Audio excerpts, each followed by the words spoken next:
Welcome, everyone. Today, I'm excited to introduce our presentation on the OFM Friars, a remarkable religious order. The title of our talk is OFM Friars Founded by St. Francis of Assisi.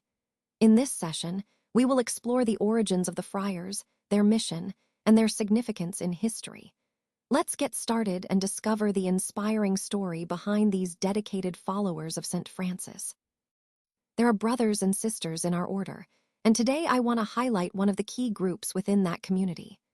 Specifically, we'll talk about the order Friars Minor OFM Capuchin. These are members of the Capuchin branch of the Franciscan family, and they play an essential role in our spiritual and communal life. The OFM Capuchins are known for their commitment to living simply and following the example of St. Francis. They dedicate themselves to serving others, especially the marginalized and those in need, through their work and their example. Understanding the diversity within our order helps us appreciate the different ways we live out our shared mission. The Capuchins, in particular, embody a spirit of humility, prayer, and active service that aligns closely with our overall theme of living our faith actively and humbly. So, when we think about brothers and sisters in our order, it's important to recognize the vital contributions of groups like the OFM Capuchins, who remind us of the power of simplicity and dedicated service in our spiritual journey. Let's take a closer look at the OFM conventuals.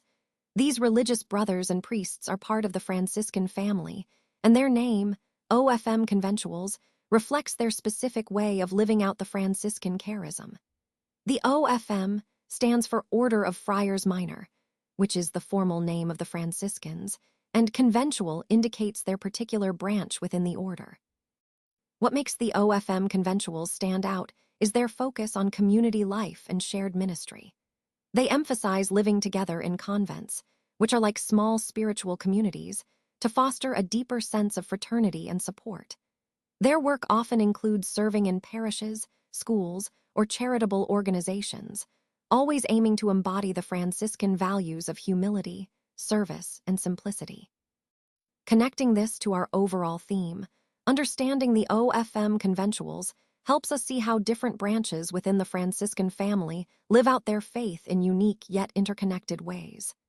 They demonstrate how the Franciscan spirit, centered on community, service, and humility, can be expressed through dedicated religious life and active ministry. Let's now move on to the second order, which is the Order of St. Clare. This order is closely tied to the legacy of St. Clare herself, who was a contemporary and close follower of St. Francis. The Order of St. Clare is particularly interesting because it emphasizes a life of prayer, community, and simplicity, reflecting Clare's deep commitment to her faith and her desire for a contemplative life. What's important to understand here is how this order represents a slightly different focus compared to the Franciscan order. While they share common roots, the Order of St. Clare is more centered on monastic life and spiritual reflection. It's a testament to how the Franciscan movement inspired various expressions of religious life, each tailored to different spiritual needs and community goals. Connecting this to our overall theme, it's a great example of how the Franciscan ideals of humility, service, and devotion were adaptable and could inspire diverse paths within the broader Christian community. This order highlights the enduring influence of St. Clare's vision, emphasizing that true spiritual fulfillment often involves a dedicated life of prayer and community service. Today, I want to highlight an important figure in Philippine history, Mater Jeronima de la Asuncion. She was a remarkable woman who lived in 1621, and her contributions have left a lasting legacy. Notably, 1621 marks over 500 years of Christianity in the Philippines, a milestone that underscores the deep-rooted faith and cultural transformation brought by early missionaries like Mater Jeronima. Her story is not just about her individual achievements, but also about the broader history of how Christianity became woven into the fabric of Filipino society. As we continue, keep in mind how these early figures helped shape the spiritual and cultural identity of the nation we know today. Today, I want to focus on the Third Order Regular SFIC implemented here at St. Joseph College. This concept is a bit more advanced, but it's crucial because it represents a significant step in our development process. When we talk about third-order regular SFIC, we're referring to a specific level of system integration that ensures consistency and stability across various functions. It's about creating a reliable framework that can handle complex operations smoothly. What makes this particularly important for us is that it highlights our commitment to continuous improvement and adherence to high standards. It also connects to our overall theme of growth, showing how we build robust systems that support our educational mission. By understanding and applying these advanced concepts, we're not just maintaining standards, we're elevating them to prepare for future challenges. So, this slide underscores how our strategic implementation at St. Joseph College exemplifies progress in our journey toward excellence. Today, I want to introduce you to the SFIC, which stands for the Franciscan Sisters of the Immaculate Conception. These sisters are a religious community dedicated to living out the gospel through service and compassion. Their mission is rooted in the Franciscan tradition, emphasizing humility, love, and a deep commitment to helping others.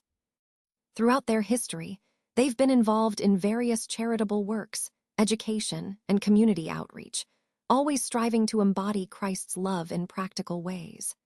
Connecting this to our overall theme, their example reminds us of the importance of faith-driven service and the powerful impact that dedicated individuals can have in the world.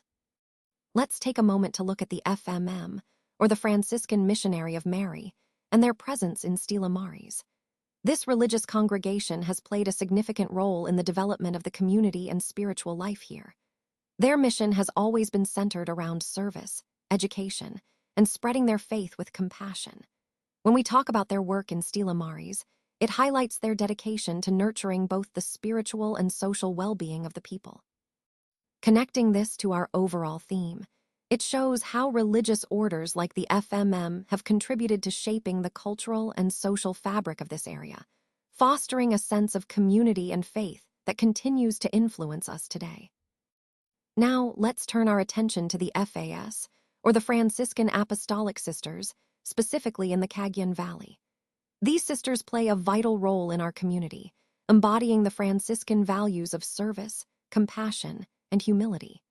Their presence in Cagayan Valley highlights how religious congregations can be a driving force for social development and spiritual growth in the region. Throughout their work, they focus on uplifting the marginalized and providing essential services, which aligns perfectly with the broader theme of community empowerment. Their dedication reminds us of the power of faith-driven service in creating positive change. All right, let's move on to the concept of the third order secular.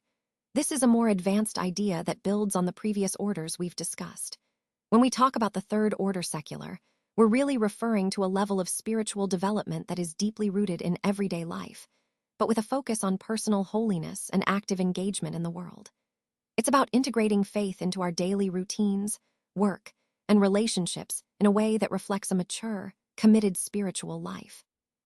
What makes this so important in our overall discussion is that it highlights how faith isn't just something we practice in church or during prayer times, but something that influences every aspect of our existence.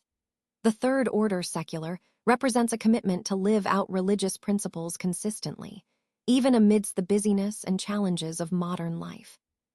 So, in essence, this concept encourages us to see our everyday activities as opportunities for spiritual growth and service. It's about making faith a natural part of who we are, guiding our actions and decisions at all times. And as we connect these ideas to the overall theme of the presentation, it's clear that true spiritual maturity involves this seamless integration of faith into our daily lives. To become a member, you must profess your faith and commitment, similar to the ordination of a priest. This means making a clear declaration of your belief and dedication to the principles we stand for. It's important to do this in your own name, personally taking ownership of your spiritual journey. By doing so, you demonstrate your genuine intent to live according to our values and to grow in faith within the community. Remember, this step is a meaningful expression of your desire to be part of something bigger, a shared mission rooted in love, service, and faith. There is a ritual every stage that we go through, and it's quite structured. We start with the observer stage, where we're simply watching and learning. Then, we move into the inquirer stage, where we begin asking questions and exploring deeper. Next, the candidate stage is about actively participating and demonstrating our understanding. After that comes the profess stage, where we openly declare our knowledge and commitment. Recognizing these stages helps us understand the journey of growth and transformation. It's a continuous process, and each stage builds on the previous one, guiding us toward mastery. This cycle is essential in our overall development, emphasizing that learning and change happen gradually through these rituals. Now, let's take a closer look at the members of the OFS, or Ordo Franciscanus Secularis.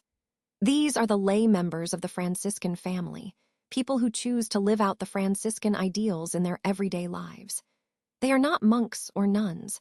Instead, they are committed individuals who actively participate in the Franciscan way while living in the world. Their role is vital because they embody the spirit of Francis of Assisi, living simply, promoting peace, and caring for creation within their communities. Recognizing their importance helps us see how the Franciscan mission extends beyond the religious orders to involve all believers in practicing and spreading these core values. This connection to the wider community underscores the inclusive and practical nature of the Franciscan charism, making it relevant for everyone committed to living a life of faith and service. Today, I want to introduce Fr. Robert Reyes, OFM, a remarkable figure whose work and dedication truly embody the spirit of service and faith. Fr. Robert is known for his passionate advocacy for social justice, his deep commitment to the community, and his unwavering faith. His life and mission remind us of the importance of living out our values actively and compassionately. As we explore the broader themes of this presentation, keep in mind how individuals like Fr. Robert inspire us to make a tangible difference in the world through faith and action. Today, I want to highlight the inspiring figure of Bishop Francisco de Leon, OFS. As a member of the secular Franciscan order, he exemplifies lived faith and commitment to service. His role reminds us that spiritual leadership can be found in all levels of the church community, and his dedication encourages us to embody the Franciscan values of humility, charity, and simplicity. By reflecting on his example, we see how personal faith can influence and uplift those around us, aligning perfectly with the overall theme of living our faith authentically and joyfully. When we look at the contributions of Sen Franklin Drilon, what stands out is his unwavering commitment to good governance and institutional reform. He has consistently advocated for transparency and accountability in public service, emphasizing that these principles are essential for sustainable development. Drilon's work highlights the importance of strong institutions that can effectively implement policies and serve the public interest.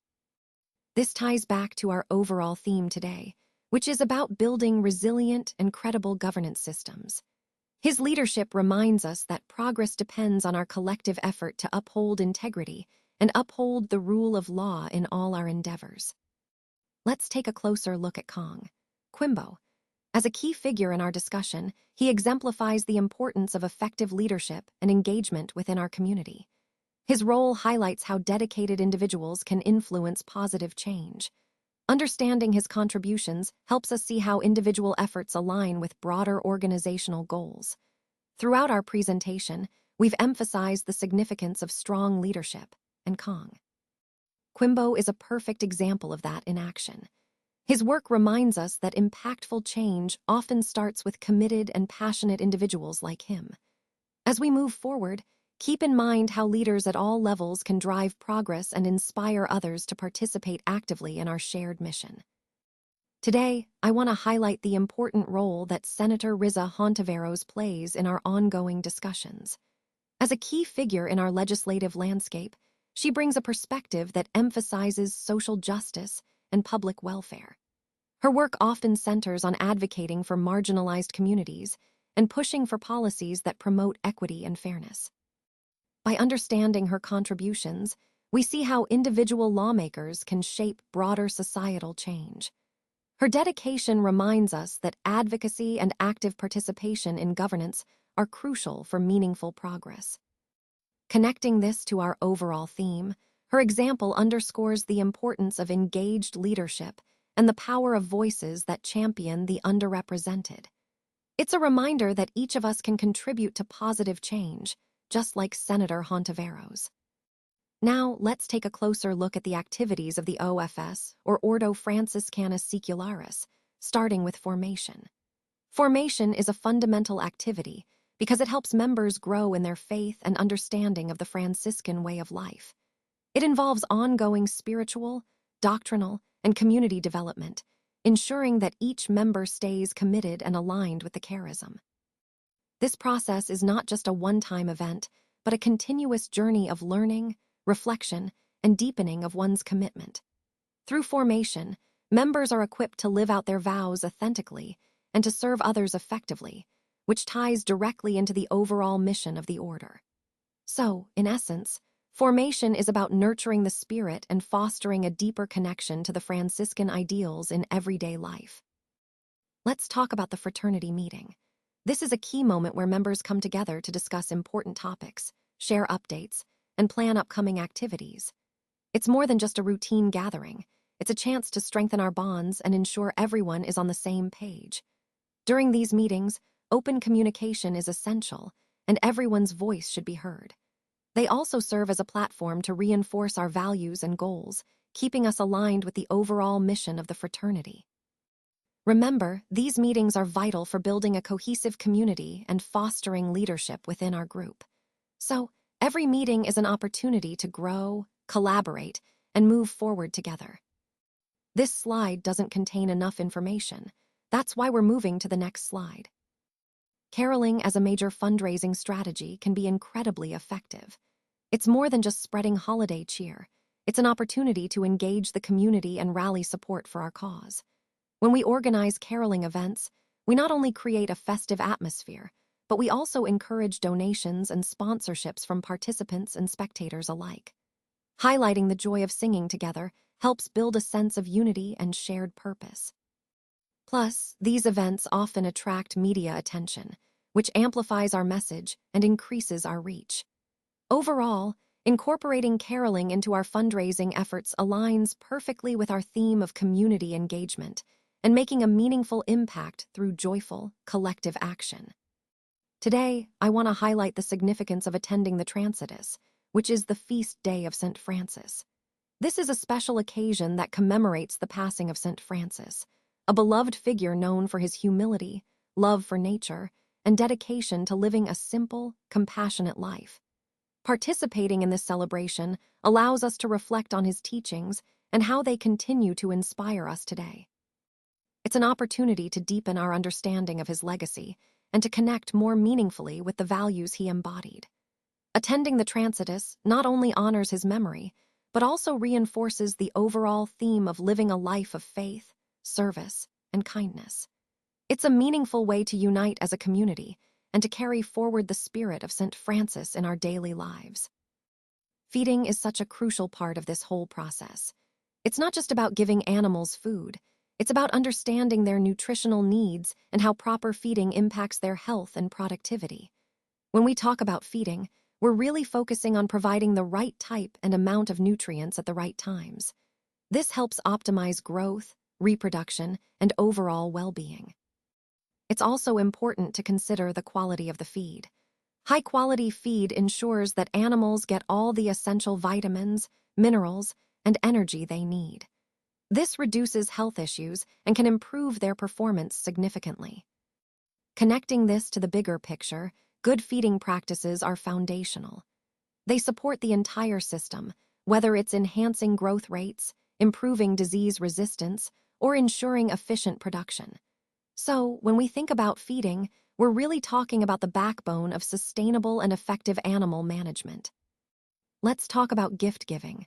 This is a key aspect of building strong relationships, whether personally or professionally. When we give gifts thoughtfully, it shows appreciation and reinforces trust. It's important to consider the recipient's preferences and the context. It's not just about the gift itself, but the gesture behind it.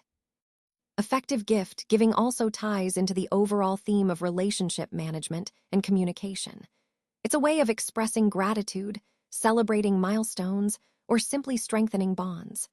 Remember, the value of the gift isn't always monetary. Sometimes, a heartfelt note or a small token can make a significant impact. So, as we move forward, keep in mind that gift giving is a powerful tool in our interpersonal toolkit, helping us foster goodwill and positive connections. Let's take a moment to focus on our work with Caritas Visitation and how it relates to supporting disabled children. This initiative is really about providing compassionate care and tailored support to children with disabilities, ensuring they feel valued and included. It's important to recognize that these children often face unique challenges, and our role is to create an environment where they can thrive physically, emotionally, and socially. By working with Caritas Visitation, we emphasize the importance of community involvement and partnership in addressing these needs. This aligns with our overall theme of inclusive care and the power of collective effort in making a real difference. Ultimately, our goal is to foster a sense of belonging and empowerment for these children, helping them reach their full potential. Today, I want to share with you about the Home for the Aged in Canlungan, Nymaria. This is a special place dedicated to providing care and comfort for our elderly community. It's more than just a residence. It's a sanctuary where respect, dignity, and compassion are at the heart of everything they do. Canlungan Nymaria emphasizes the importance of giving our seniors a supportive environment where they feel loved and valued. It's a reflection of our collective responsibility to ensure that those who once cared for us are now cared for in their later years. This home embodies the overall theme of compassion and social responsibility that runs through our entire presentation. It reminds us that caring for the aged isn't just a duty, but an act of kindness that enriches our community as a whole. Today, I want to talk about the significance of Tala, or leprosarium gift giving and visitation. These acts hold deep cultural and emotional value, especially within communities affected by leprosy. Gift giving at these sites isn't just about material items, it's a gesture of compassion, hope, and solidarity. It helps build trust and foster a sense of community among patients and visitors alike. Visitation, on the other hand, plays a crucial role in reducing stigma and promoting emotional well-being. When visitors come, they show that patients are not forgotten or isolated, but valued members of society. These interactions can be transformative, both for those receiving and giving support. Connecting this to our overall theme, these practices remind us that compassionate outreach and human connection are essential in healthcare. They're powerful tools to uplift spirits, reinforce dignity, and promote healing beyond just the physical. So, whether through a gift or a visit, we're actively contributing to a more inclusive and caring environment for those affected by leprosy. Today, I want to highlight a remarkable individual in the Philippine fast food industry, Bro. Miko Sudian, OFS. He is the manager of the #1 fast food chain in the Philippines, which includes popular brands like Jollibee, Greenwich, and Inasal. His leadership plays a crucial role in maintaining the high standards and success of these brands. Understanding his approach helps us see how effective management and dedication can drive a brand to the top. Bro. Miko exemplifies how strong leadership, combined with a clear vision and commitment to excellence, can propel a business forward. This connects to our overall theme of leadership and perseverance in achieving success, especially in competitive markets. OFS is an international fraternity, and it has a significant presence here in Sabah, Malaysia. What this really means is that we are part of a global community that shares common values, principles, and goals. Being an international fraternity allows us to connect with members across different countries, fostering a sense of brotherhood and collaboration that transcends borders. In Sabah, Malaysia, our fraternity not only promotes personal development and leadership, but also actively contributes to the local community. This international aspect enriches our experience, giving us access to diverse perspectives and opportunities for growth.